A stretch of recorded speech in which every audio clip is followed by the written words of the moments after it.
Hello and welcome. You're watching The Buck Stops Here and I'm Barkha Dutt. On the program today, well, 4 years after the Mumbai attacks, after the 26/11 attacks, the highest court of India has said that Ajmal Kasab must hang. Not accepting the argument made by the court-appointed lawyer to defend him, the Supreme Court said that Kasab had shown no sign of remorse and was someone who could kill without it twinging his conscience. We'll be joined by both the lawyers for the prosecution and the lawyer who the court asked to defend Ajmal Kasab later in the program.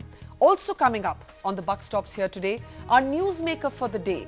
Just hours before a possible meeting between Prime Minister Manmohan Singh and President Asif Ali Zardari, and days before the two foreign ministers of India and Pakistan are scheduled to meet, we'll be talking at length to Pakistan's High Commissioner to India, Salman Bashir. But let's get started now with our top story today. Our top story looks at a case that has, in a sense, occupied the Indian imagination for all the wrong reasons for the last 4 years. Will Ajmal Kasab hang or not? Many articles have been written about how much it costs to keep Ajmal Kasab in jail. Today, the Supreme Court has had the last word on this case, arguing that while the Indian Constitution says that the death sentence must be administered only in the rarest of rare cases, if this case didn't fit the bill, the court didn't know which one did. The court also wondered whether and how Muhammad Ali Jinnah might have responded to the attack on one of his favorite cities. कितने गोलियां उड़ाया? पता नहीं, दो ढाई magazine था। हाँ, ढाई मैगजीन में कितने लोग उनको मारा? पता नहीं, बस ऐसे चलाते रहे, बस चलाते रहे। किसको मारने के लिए बताया था? हाँ? किसको मारने के लिए बताया था? लोगों को। Death for 26/11's face of terror, Ajmal Amir Kasab, the lone surviving Pakistani terrorist. The Supreme Court confirmed the death penalty awarded to Kasab, one of the 10 attackers responsible for the bloody carnage that took 166 innocent lives. The apex court even observed it was crystal clear the conspiracy was hatched by Pakistanis in Pakistan. I'm sure that Pakistan will not fail to take note of whatever has happened in the Supreme Court of India. And then let me remind you that the Pakistan judiciary also is proactive. Kasab's defense had argued in court that Kasab didn't get a fair trial and that he was just a brainwashed pawn in the larger conspiracy, so he didn't deserve death. The Supreme Court said there was no option but to uphold the death sentence. The foremost offense of Kasab was to wage a war against India. The court also said that Kasab's confession was voluntary and that he was given a fair trial. Now the question is, when will Kasab hang? He still has two legal remedies. Kasab can file a review petition in the Supreme Court and then a curative petition. He can also plead for mercy before the President of India. And if, when rejected, only then will he hang. Currently, there are 11 mercy pleas sitting on President Pranab Mukherjee's desk, and Kasab could be number 12. However, there is no requirement for him to take them up in a chronological order.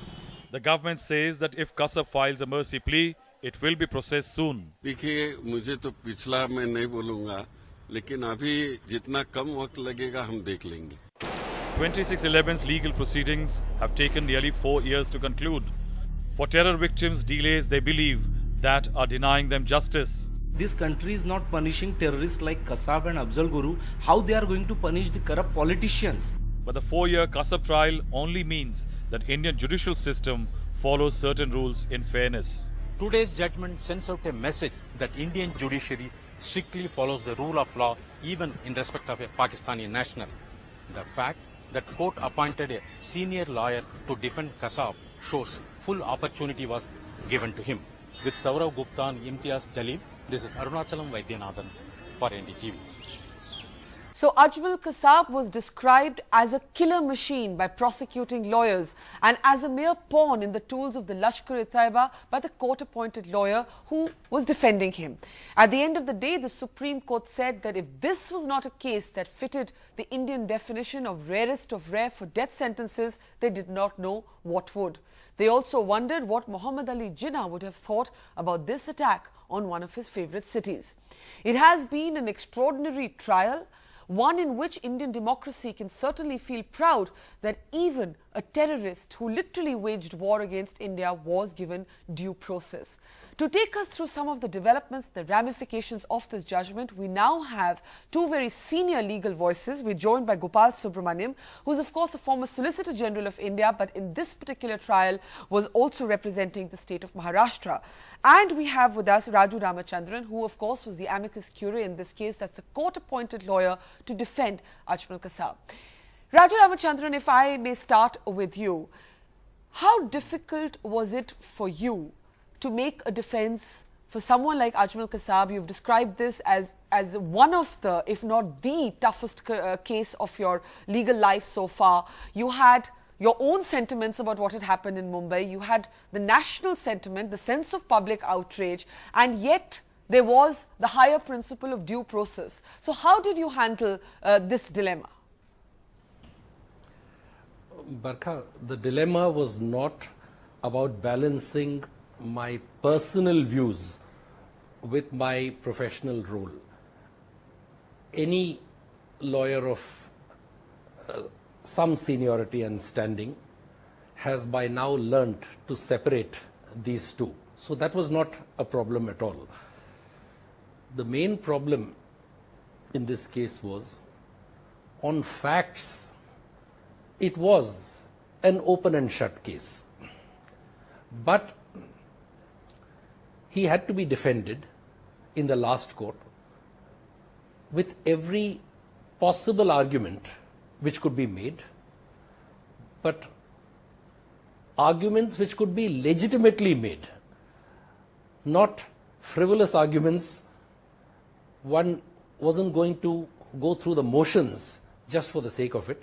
Yes. And when the court appoints a senior lawyer, it expects arguments of a certain level which would merit scrutiny. And the challenge was to urge arguable points. And I did, I think, find those points. I think the court has bestowed anxious consideration to all my arguments. And that is my satisfaction as amicus curiae, that the job which I was asked to do, I was able to perform. India's #1 news app just got even better. Download NDTV's new app. Fully optimized for retina display. Full screen view. Faster response time. And Sudoku. NDTV's new iPad app. Download now.